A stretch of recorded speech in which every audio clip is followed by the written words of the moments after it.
Good morning, everyone.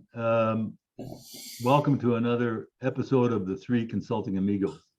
Today, Ed's going to walk us through the power of using valuations or building a valuation to determine the value of your business and what you want to do as you move forward. I'm really grateful for all of his expertise and everything. And Ed, I'd like you to take us through this. I think it's really an important piece, and I hope people will benefit from it as much as we have.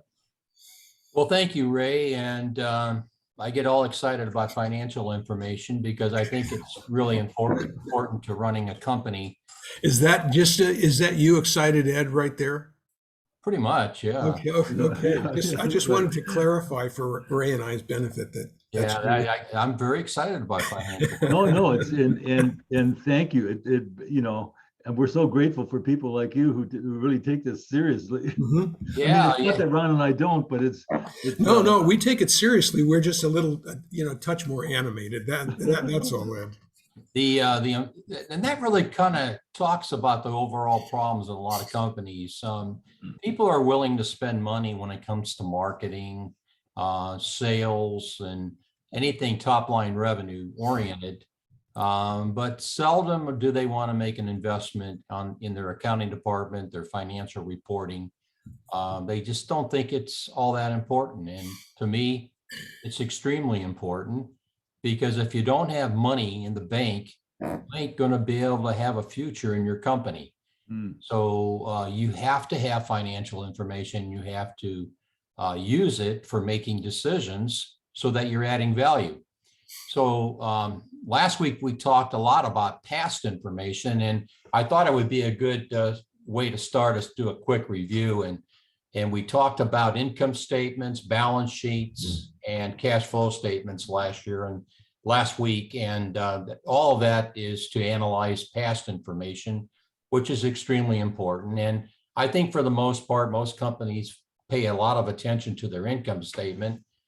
Fewer pay attention to their balance sheet, and even fewer pay attention to their cash flow statement. But those are all opportunities for improvement, and it sets the stage for what you have done. But it doesn't talk about the future, and that's what's really important to me. If you do a valuation of a company, you don't do a valuation based upon past experience and accomplishments. You do it based upon the future projections of your cash flow. So you have to be able to start working on the future. And there's a couple of different tools for us on doing that. And it's budgeting and forecasts and projections. And also it provides a strategic roadmap of where you're going. And I would venture to say that very few companies invest in these opportunities, so they really don't know where they're going. They focus on where they've been and how they've done this month and compare it to last year, but there's no comparison to future forecasts. And then I think the last piece of information that is extremely important, and very few companies that I'm aware of are doing this, except for the real big guys, because they do this all the time. They value their business. Are we increasing value? That's what they want to know. That's what shareholders want to know when they're investing in a company. Are you increasing value? If you're not increasing value, they probably don't want to invest in your company. Yeah. And the other thing nice about understanding how companies are valued, it really does help give owners a perspective of how they make decisions, how it impacts the value of their company. And one of the things that a lot of business owners like to do is take money out of the business, right? A lot of them reinvest their profits in the business going forward. But some people take their money out of the business, and when they do that, they need to understand the ramifications of doing that, because they're taking cash out and they're also negatively impacting the future value of their company. So the more people understand all the dynamics of valuation, it really helps them make better decisions. And that's what it's all about. So I wanted to spend some time on forecasting and talk a little bit about the fundamentals of forecasting. And Can I make a comment before you move on to this? yeah, It kind of occurred to me as you were talking about people like to take money out of their business, et cetera. And of course, you have to have enough to live. Most small business owners need to be very careful that their expenses are low, et cetera. And I just wanted to point out that a gentleman by the name of Jeff Bezos, who started this little company called Amazon back when it was truly a little company, he started selling books using the internet from his garage. And several years ago, I saw a quick little video on the very, very early days. And he always had a vision that this could be large because he understood the internet before almost anybody else understood what it could do for commerce.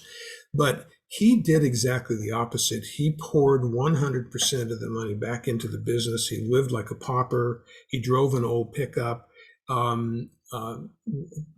And other wealthy people have done this too. And the reason is because they have the ability to sort of look forward and recognize that investing money now makes a huge difference years down the road.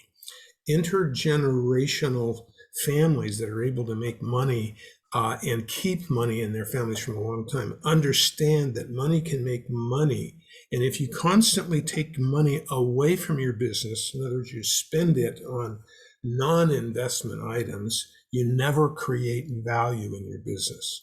And so if you want to understand, just kind of keep yourself on track. Just think of poor old Bezos with his old pickup running the packages to the post office himself, trying to build something based on his vision of there's a business here, and I think I know how to do it. Even when he had huge money invested from outside people, all that money went in. And some of you may or may not remember, but there were no profits taken out of Amazon for 20 some years. So think twice about taking money out of your business. well, if you use valuation forecasts and you're constantly valuing your company, it kind of, you're educated on the process, so you see it. If you don't have something like that, you take money out, you don't realize what the future impact is. And so that's why I really think the valuation concept really makes a lot of sense in running a business. Yeah, and I'm sure Jeff Bezos, who had an MBA, was doing that the whole time. Doing Absolutely. exactly what you're talking about. Yes. Exactly. So now I like to focus a little bit on forecasting. So here's my crystal ball, take a look into it. And that's how a lot of people think about forecasting. I've done forecasting my whole career. I spent more time forecasting the future than paying attention to the past. And that's where I lean in my experience. A lot of CPAs spend their time in the past and don't do any work on forecasting. And there's one big reason why. They're very concerned about the legal liability of presenting numbers in the future.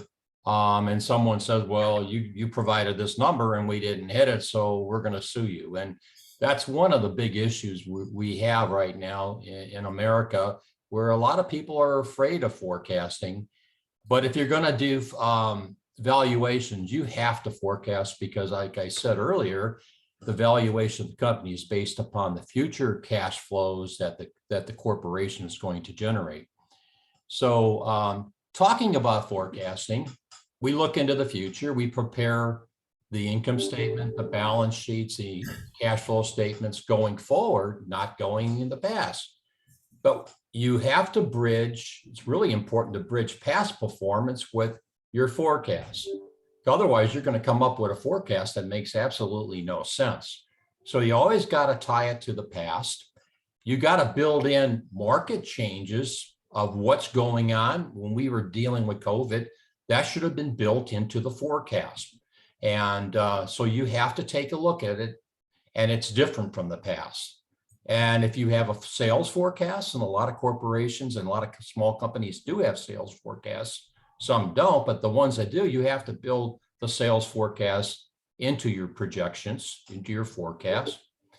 And probably one of the most important things that gets back to the strategic planning process is what type of action plans and strategies are you planning to improve your financial performance and your valuation going into the future?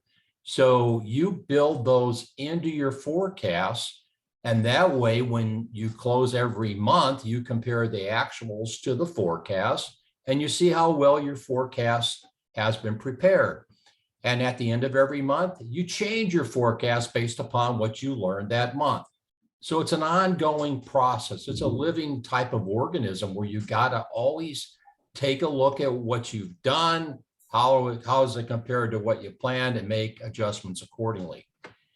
I like to keep track of the differences between fixed and variable expenses, because that's all part of the break-even analysis, and people need to understand that if they bring in incremental revenue, what percentage is going to fall to the bottom line. And assumptions are critical when you're doing forecasts, because you're trying to project the future. So what are the assumptions that you're using? And you test those assumptions every month when you close the books. And ratios such as gross profit margins and working capital, those are extremely important ratios for determining whether the forecast in the future is reasonable compared with the results of the past. So again, you compare every month how you compare to the forecast. Very few people do that, but that's extremely important. That's your sanity check. It shows you how well you performed your forecast, and how accurate it's going to be and how reliable. And you adjust it monthly accordingly. One big difference between a forecast and a budget is done at the beginning of the year, and it usually isn't changed. You kind of use it. Okay, we think we're going to do this for the next year, and you compare against that.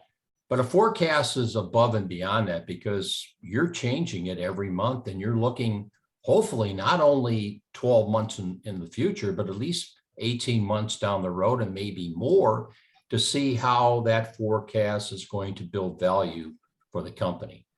So I spent a lot of time in forecasting. It's forward looking. It's not looking in the past. It does take a look at the past for determining how accurate your future forward looking assumptions are. But anyway, I think it's extremely important, and unfortunately, very few companies do it, except for the big boys. Comments? I really like your outline. It's excellent, Ed. Just wanted to kind of make a comment on assumptions are important, and they certainly are.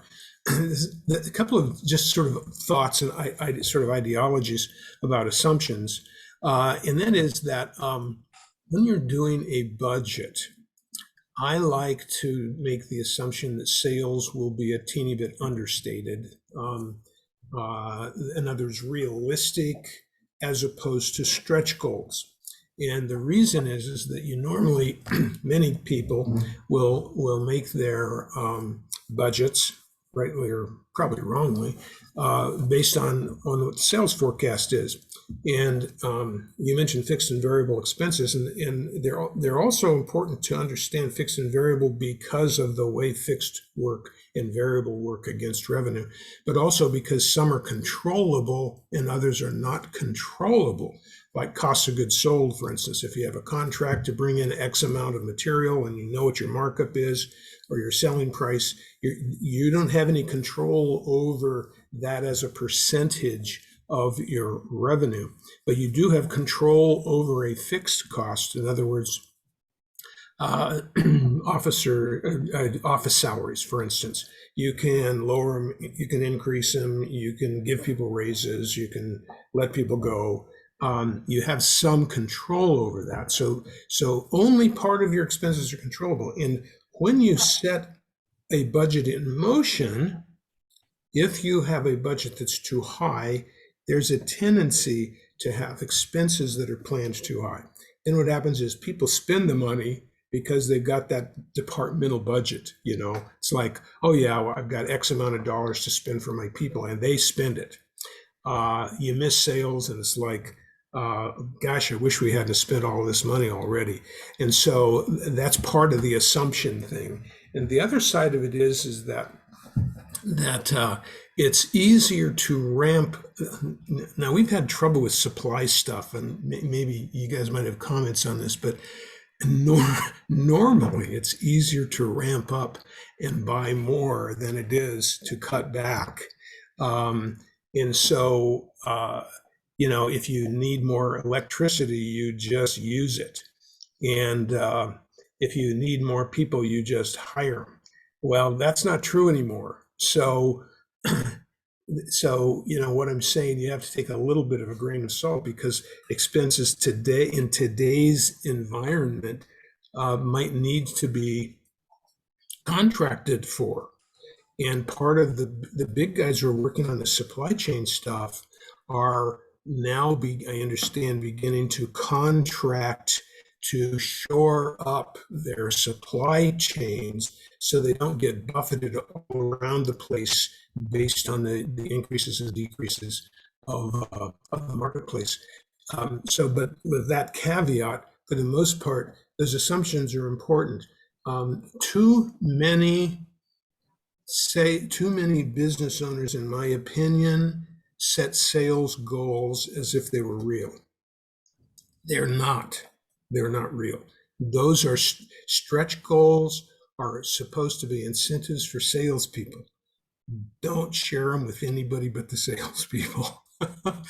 Because if everybody else has geared their planning to a high number, and it's almost never reached, stretch goals are never beat in my observation, and they almost are never reached. So you have to make those assumptions about the characteristics of revenue, of cost of goods sold, of fixed and variable expenses, and controllable or uncontrollable expenses that are appropriate for what you're trying to determine.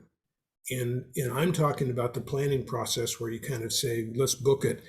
And you're probably going to talk also about the what if scenario. What if we get more sales? What if our expenses are higher than we plan, and that sort of thing? And I won't go into that, but those are all part of the assumptions, which I think you're right, they're really important. Yeah. Ray, do you have anything? I mean, based upon the clients that you work with, how many are doing forecasting? Yeah, I was just going to say that not many. And I think one of the things that, at least I like to recommend, is that we had two levels of goals. As you were pointing out, Ron, there was a reasonable goal and there was a stretch goal. And, they were more inclined, and they'd usually stay within the parameters of the reasonable goal. But, the stretch goal was out there to say, hey, here's what could happen, but you couldn't project your expenses on that. You had to stay within the reasonable goal. And my experience is that kind of helped motivate people who said, hey, we could do this. But you didn't have everything dependent upon it. Yeah, well, and I think, and you're right, and I guess the issue there is, and like your comments on this, and that is that if you build a plan that provides you with 3%, 4% profit, let's say it's sort of a low profit plan, and you beat it, you're pretty pleased. You get 5, 6, 7, 8, 9% profit. It's like, wow, okay, this was a nice year, a really nice year. But if you plan for 6 or 7 or 8% and you don't get it, chances are that you lost all of your profit. Right. Not only would you have had about 3%, but you wasted 2 or 3% of your expenses because you planned to go higher.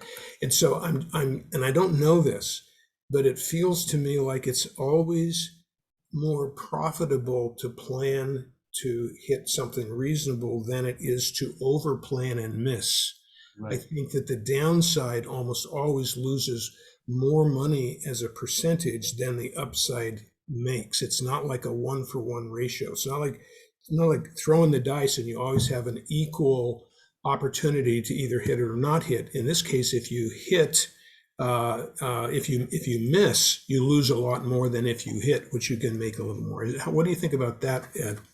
Well, I think the point is, I think we're talking more about a budget. A budget is set at the beginning of the year. A budget can be unrealistic. Mm-hmm. and it can be realistic depending upon how aggressive you want to use your budgeting. But a forecast is adjusted monthly. So every month when you close the books, you get new information. So you adjust your forecast accordingly. To me, a forecast is more based on reality than a budget because it's adjusted every month. And what you're trying to figure out is where you're headed. So that's what's really powerful about a forecast, in my opinion, because things do change during the year. Yeah. And as we know, COVID hit in the middle of a year and it impacted everything. And I know we're working on some companies right now that were doing such and such, and things have changed. Yes, The dynamic environment that we're working in right now, with everything's changing out in the marketplace, it's hard to project next month and in future months. But if you do it, you start getting a feel for the business. And that's really what this is all about. This isn't something, a forecast isn't something that a finance department does by itself. We're going to give it to the controller and she's going to handle this. And nobody understands what's involved. They don't understand the assumptions. They don't understand anything. Yeah. And what good is that? Yeah.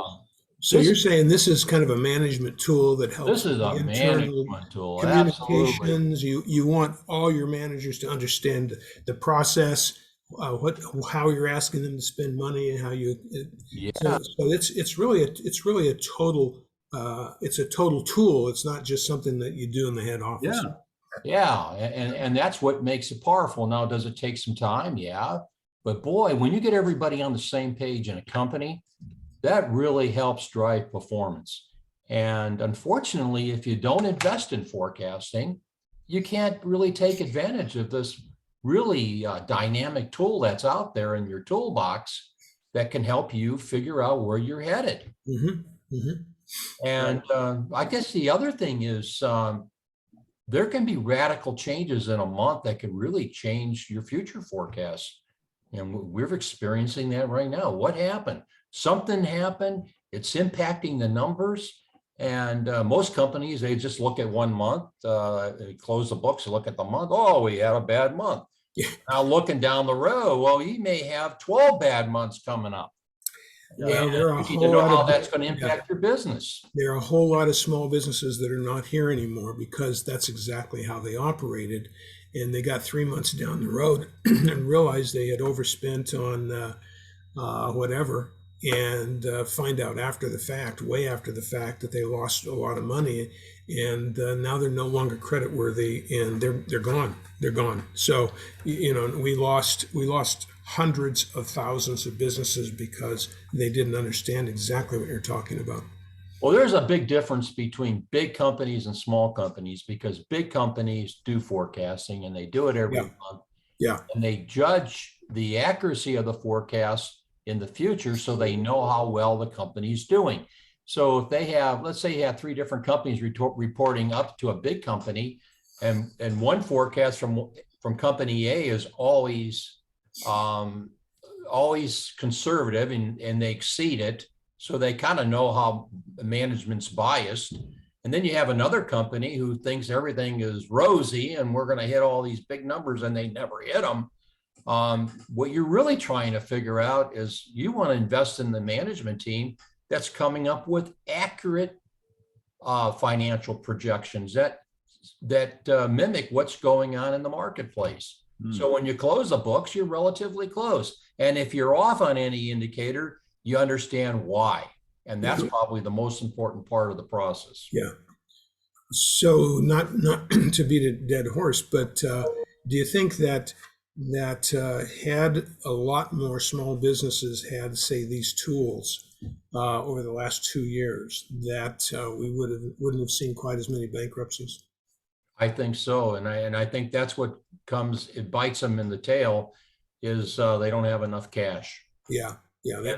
Projected, revenue could be going up, but Yeah. they're not considering all the costs associated with that revenue and the impact on the balance sheet. And they find out at the end, and they didn't do a very good job working with their bankers, they find out they don't have enough money to meet commitments. Yeah. And that all of a sudden puts things in a tailspin, And now they're looking at liquidation. Yeah, they have no rainy day fund because it hasn't really rained that hard before, and then all of a sudden you get a deluge, and now they're underwater, so to speak. But that's why it's so important, so critically important for all small business people to realize that you have to make a profit because you have to use that money to invest to grow, and you have to have a rainy day fund for when these things come up. You can't just give it all away because you happen to be profitable for a couple of years, because that is not going to be sustainable. Things change in business. So if you have, let's say you have 10 partners that own the business. And a lot of times there's a difference of appetites, how much money they want to take out, but they take out too much. And then the company struggles. How we're going to meet future commitments. Because we don't have enough money, and nobody's done the forecasting out in the future to show them that it's impacting that business. It's putting that business at risk, like you said, Ron, where it might not have enough cash to be able to pay the bills. Right. And that is, it's irresponsible. You can't operate a company like that. And I don't know how you can show those 10 different shareholders the risk associated with them taking too much cash out unless you run the forecast. Well, I think the answer is exactly what you're talking about. If you've got the forecast, of course, we haven't quite gotten to the valuation, but if you're able to show owners that the company may be put at risk because they're going to take too much out in, say, dividends, then they'll change their attitude about it. And this is a little off the subject, but if you're going to have as many as 10 owners, there ought to be agreements about when cash can be taken out. No investor should be allowed to be in your company if they have, say, voting or board authority, who don't have enough money to operate the business. In other words, they can't be in a position to put the company at risk because they are personally in trouble and they need to have say X cash out of the business. Now, if they want to sell their shares, you can make arrangements to do that at a pretty big discount if you're going to walk away in a situation like that. But the strength of a company who's going to have, say, 5 to 10 owners for investment reasons, they've got to recognize that nothing's coming out of that company until the equity hits a certain threshold, until the excess profit hits a certain place, until investment has been properly aligned with the vision of the company and the marketplace's ability to handle business, more business for your company. Those kinds of investors are simply not worthwhile because, I have violated this rule in my business life. And everybody throws a few $1,000s together, and you put it together, and everybody, it's like a wing and a prayer. And here we are, we're in business, and we're going to work our butts off. Invariably, it falls apart because everybody has a different financial profile, and they don't get what the rules are because they haven't been stated clearly up front. I guarantee you, Jeff Bezos did not make that mistake. Well, I guess the only other point before moving on to valuation I'd like to make is that it's really important that you understand the difference between a majority owner of a company and a minority owner of a company. And unfortunately, the way it works, whoever owns the most stock, who owns 51% of the stock, gets to call the shots. And if you're a minority investor in that company, you really don't have a lot of power to overturn that. So you have to take that into consideration when you're investing in companies. And that's why a lot of people won't invest in a company unless they're a majority owner. Right. They get That's right. I would argue at another time that there are other ways to run a company, that you shouldn't necessarily give the power to the largest shareholder, because the largest shareholder is just as in most cases is just as ignorant as the smallest shareholder, and it's not appropriate for to kind of use some of Ray's language, it's not appropriate to be running a company with 100 employees and have 5, 10 owners at the top only caring about themselves and forgetting about the employment of the 100 people. That's not responsible to the company in order to maintain its longevity, not to even mention the social responsibility that comes with keeping people employed, sort of a social contract, a promise that if you work here, we're gonna write you a check. So, but a topic for another discussion. I think that companies that follow that standard rule, and you're absolutely right, that's kind of the way it works, ownership based on how much you've invested. I think that's wrong for small business. That's why big business succeeds partially, is because no one person ever has complete control of the company. That is a problem for small business, and that should stop in order to be able to create stronger small businesses. Very well said. So we talked about past information. We talked about the income statement, the balance sheet, and the cash flow statement. And that's kind of the first step in the process. The second step in the process is forecasting, forward-looking into the company and the results. And the next step is valuation.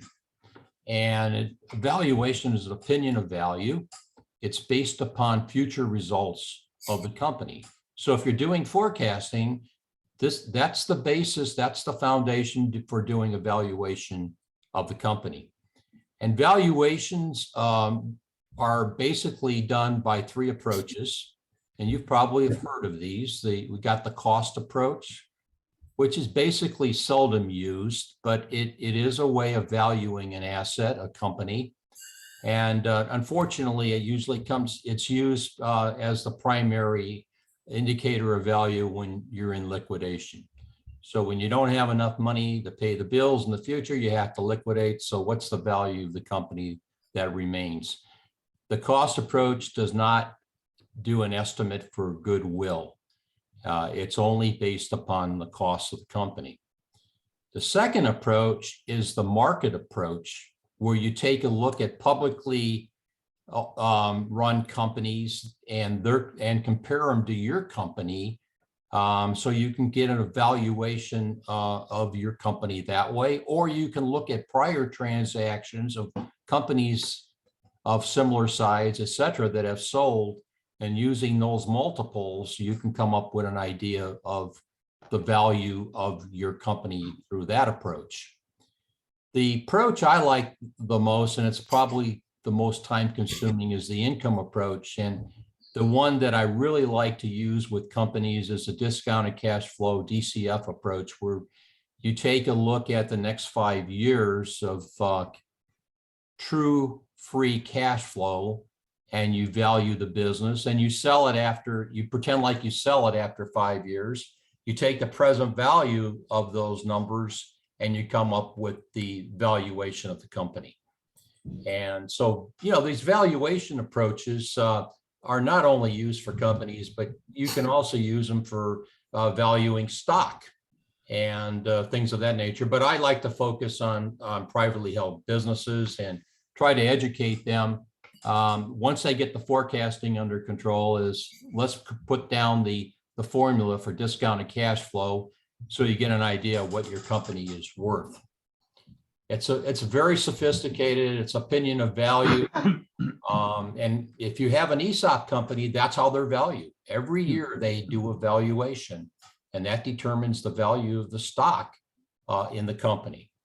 So the next question you may ask, well, why do valuations? And valuations are necessary for estate planning.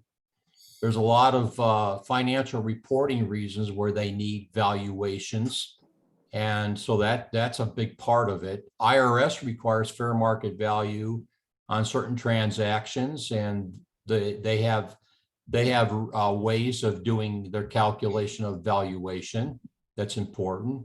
To get an SBA loan, you need a valuation. And to purchase and sell companies, you need to know what your company is worth before you can set a price to buy or sell. And it's based upon the cash flows of what you think you're going to earn out of that investment. and you can use it to cash out partners, bring in new partners. But what I think is the most important reason for small business, it's the perfect tool for running your company. You can use it for incentive plans, for increasing the value of the company. One of the big risks of every small privately held company is buy-sell agreements, not knowing the valuation of the company, which is really important that everybody sign off on the valuation. And this is how the valuation is determined, based upon future cash flows. People can understand that, and they can sign up with that. And that way, when there's a change of ownership, the buy-sell agreement takes effect, you have it funded, and you have the valuation set in stone, and there's no reason to have it go to lawsuits and disagreements between the shareholders. But probably the biggest thing that I see from a small business perspective is understanding the business. It forces the owners to understand the business. If you take out cash, this is the impact on the business. If you spend too much money on new equipment, this is the impact on the business. And once they see all the details, it becomes clearer to them about the value of their company and what they need to do to run it more effectively.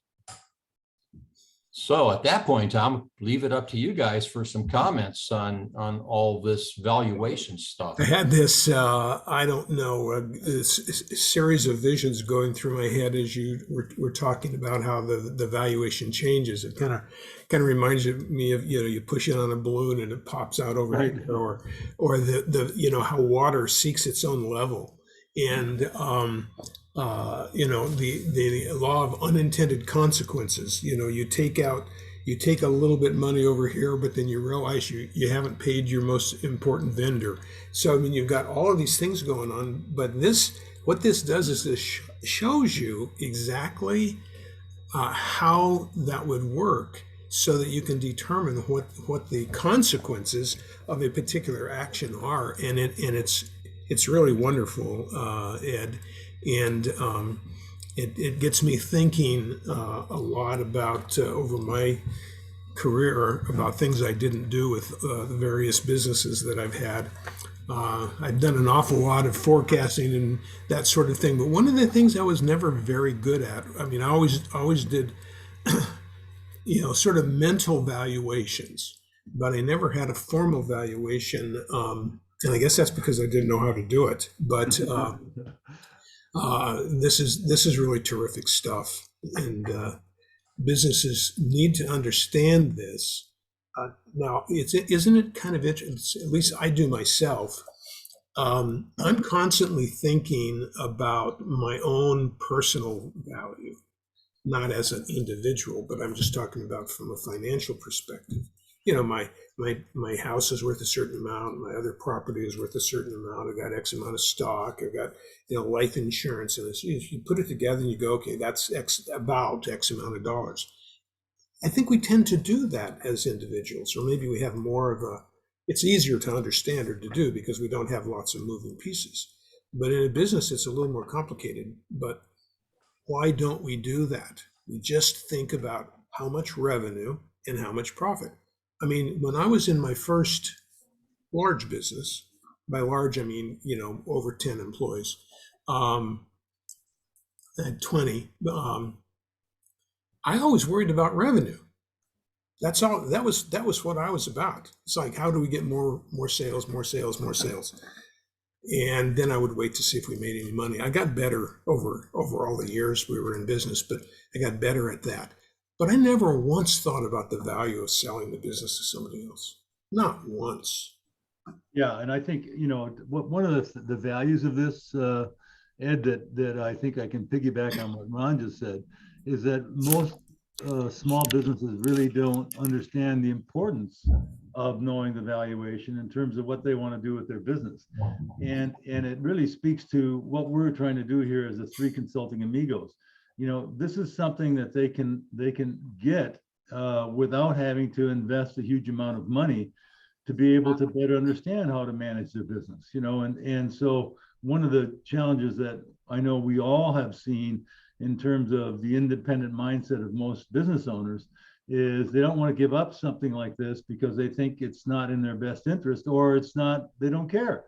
And part of what we're trying to do is that having this information will benefit but not only them, but as Ron, you were saying, ensure that they continue the business moving forward, which kind of meets their obligation to their employees. Yeah. I think the other thing is consultants don't really push this. They don't understand it. They don't use it for running a business. They use it for going into a company and do a one-time valuation at a certain date. This is what your company is worth.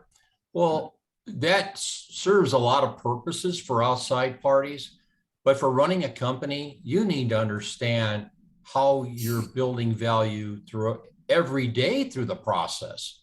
And if you have a tool like this as part of your financial reporting package, it can really turn a company on and get everybody on the same page for adding value. Mm-hmm. And I think it's really important when you have more than one owner of a company, because every owner, as we talked about earlier, have a different idea and appetite for what they think the company should be doing and how much they should be taking out. Mm-hmm. And if they don't understand the ramifications on how it impacts the value of the company, they can't get on the same page. Yeah, this is a terribly important concept, I think. I mean, it's a relatively unknown, especially in small business. And the stock markets take care of that for big business. So then, in a way, they don't even have to worry about it. Of course, they have their own ways of doing valuations, and they do all the forecasts, and they got departments full of people doing this. But small businesses don't do this at all, because there is no market for small businesses until you decide to sell and you bring one of these specialized people in, and they're mostly sales guys. Right. They're not there to help you increase the value of your business. So there are some that know how to do that, but for the most part, it's how do I sell? You want to sell now? Okay, it's worth this amount of money. We'll see if we can get that. That's not the right way to run business, in my opinion. And let me just say again, I mean, if we talked about Bezos, I mean, he never ran his business the way small business people do. And then I'll say, well, okay, that's a public company. It wasn't always, but it was a public company very early on. Well, let's talk about a non-public company. And that's the Koch brothers. I know a lot of people don't like them because of their political stuff. A lot of people don't like Bezos because of his political stuff either, okay? Or any other high-profile person. There's always somebody on one side or the other side. But the success of the Koch companies cannot be denied. It's the second largest independently owned company or set of companies in the entire world. Now, they started as a little company with $1 million. Okay, fine, $1 million. That's something. But, 10 employees. And they've built it into the second largest independently owned company in the entire world. Why? For exactly the reason Ed's talking about. They have used a system, and I mentioned this in the last video, but I think it's important to say it again because this is really where the meat is. They invested in a system, invented a system that apparently wasn't available, had to invent their own. A system of evaluating each and every business and department on a continual and ongoing basis, so they would know, number one, if somebody thought it was more valuable, they'd sell it. If they thought that the value could be higher, they would improve it.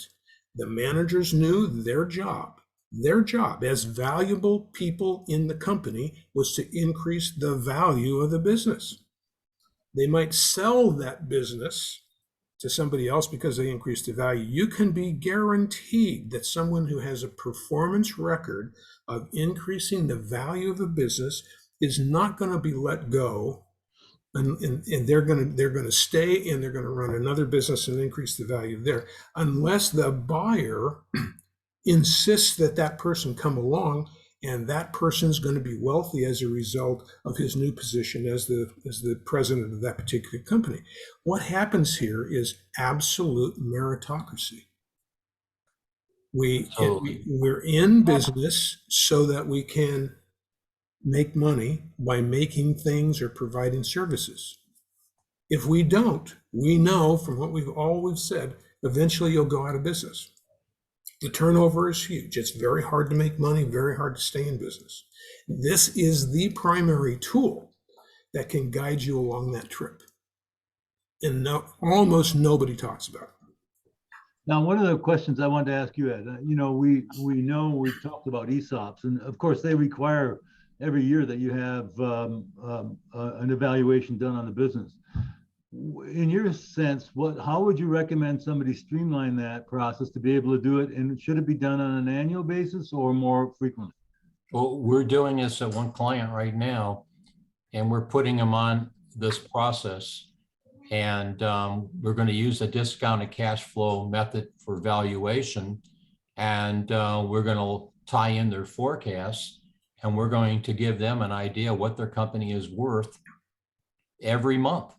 It could change based upon those forecasts. Wow. Okay. So this is a valuation, Ed, that once you build the right valuation and the right formulas and the right data in a spreadsheet, Exactly. you update it on a monthly basis. You're not talking about hiring a new consultant every month to come in and do this. I mean, you're building a system that can do these things that we're talking about. Right. And I'm not aware of any that are being used that way. And that's why I think it's powerful. And I had a meeting last week with a company, and we went over this, and the light bulb just went off in the room. They just saw how valuable this was on keeping the company ownership apprised of what's going on and understand how the valuation of the company changes based upon the decisions that they make. Right. Because a lot of these privately held companies will come in, we need to do this. And there's no analysis, and there's no projections into the future. And they don't understand how it's going to impact the value of the company. Once they understand how it impacts the value of the company, they're going to make the right decision, whatever that is. It's not going to be an emotional decision. It's going to be the right decision for them. Well, there's a little caveat there. There are a whole lot of businesses that are there because of the emotional side of it, and they are never going to change, and they're going to do whatever they want whenever they want. So I would take that group out of the mix. But if they had a system like this, they could see the difference. At least they would know. Understand how it impacts the value of the company. At least they would know they're going against logic when they decide to, to triple their investment in machines that are going to be obsolete next month. Right. So, I mean, those are the kinds of things that put businesses out of business, which is why the failure rate is so high. Well, that's the whole point, is that, in order to be an effective long-term business owner, you have to be coachable. You have to be willing to listen to other people on the outside, because it's, it's as we've all pointed out, if it were so easy, 100% would succeed and 80% don't. Yeah. And it's, there's a point in time where you have to call some of these are smaller businesses where they, they have a couple of employees and so forth, and they just kind of want to, it's a lifestyle decision that they're making. Right. They're not in business. They're trying to make a living, and so they want to run their business the way that they want to run their lifestyle. That's no way to run a long-term successful business. You have to sacrifice to do that. And when you start hiring people, now you're treading on other people. You don't really have the ability, you shouldn't have the ability to run your business based on just emotional decisions. Once you've got 5 or 10 people, that's just not right. That's just not an appropriate ethical thing to do. Yet the vast majority of small businesses under 100 are still run exactly that way. Yeah.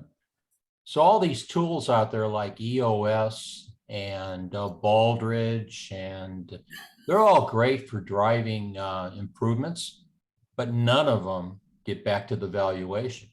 Right. Because that's normally valuations are very expensive. It could cost $35,000 to do a valuation for an ESOP or more. But if you build in the model, and as Ron said, with spreadsheets and based upon your forecast, and people can see the outcome of all this. And then if they want to go back into the forecast, and they can say, okay, well, maybe we can increase revenue by another 1%, and maybe we can reduce costs by 1%. And then they can see the valuation, how it changes. And they get a better understanding of how to run their business. Yeah. Right. Yeah. And I guess what would be interesting to know from your experience, Ed, how long would it take a company who's new to this, who's watching this video, to kind of move to this model? Well, we're working on one right now, and it basically it started with getting them on accurate financial statements and how they're doing every month, and getting square them, one. Yeah. that's square one, getting that information done in a timely manner, so they know how well they're doing. And then the next step is to get them involved with forecasting. Right. And it's not just forecasting the income statement. That's where most people go first, but you got to forecast the balance sheet also, and your cash flow statement, so you know you have enough money to continue running the business. And I would throw in, you need to be forecasting the market too. Yeah. Yeah. Oh yeah. That's all part of the forecasting process. Yeah. And then once you got that down, then these are formulas that come into play based upon those forecasts. How does it impact the valuation of your company? And so to me, it probably will take 12 months to do this. Okay. And this is why I recommend a CFO should be involved in every business. You don't have to be a full-time CFO. You could be a part-time CFO. But CFOs focus on adding value, whereas that skill set isn't there in most companies because they can't afford a full-time CFO. Yeah. Exactly. So you got to be able to bring people in, and it's got to be on an ongoing basis. You don't just bring somebody in to do a study, develop a report, and then put it on your bookshelf. That isn't going to create any value. Right. It's got to be an ongoing process of educating people how this all works and how can we use it as a tool for the future. Yeah. And I would say that when you take a look at time, having done this, having tried to do this with companies, maybe not quite to the full valuation perspective that we just talked about, but trying to get them to get almost to that point. The thing that takes the most time is getting the management team to understand what and why and how it's going to happen. It wouldn't take nearly that long to do if the management team said, we're on board, we're going to do it, now do it. That would be a 3-month process, but it's an awful lot to learn. And I will say that you'd have to have a decent set of books to start with, because that can take 3 months to a year just to get even good bookkeepers, even good accountants have errors that need to be repaired in the balance sheet. Income statement, not so bad, but in the balance sheet. And so that takes time. But for the most part, this is a tool that could go much faster if only we didn't have to deal with the personalities and the emotions in the situation. That's what takes us most of the time. Just for any of you out there who are listening right now, it's like, release that and get started. Yeah, that's right. And the world would be so much a better place if there weren't people. Yeah, right. If we could just have robots do. And someday I will forecast right here today in front of you in the world, someday this will be a robot. Yeah. These tools will be available, and we'll probably be getting them from Google or somebody like that. In fact, that would be an interesting topic, is, what is going to happen as we move forward with these sorts of things when we start dealing with AI that's sophisticated enough to be able to do a lot of this. Well, yeah, and we don't need AI to do everything that Ed has been talking about, with perhaps the exception of evaluating markets. That's really complicated, and that takes a lot of judgment, not of whom all people have good judgment on markets, but you need a lot more information than you typically have access to. When we're talking about valuations and just dealing with what we know and understand, that's all possible and doable. We don't need anything close to AI to do that. That's doable right now. Ed's doing it now. Ed's smart, but he's not exactly AI yet. So maybe absolutely no. All right, real intelligence. All right, guys, we're kind of running over here. Are we feeling like we've got a good job on this, Ed? Do you feel like we can wrap it up, or what would you like to do? No, I think I think we've wrapped it up. And I think all I ask people to do is try it. Yeah, Try the Good, process. really good program, Ed. That was great.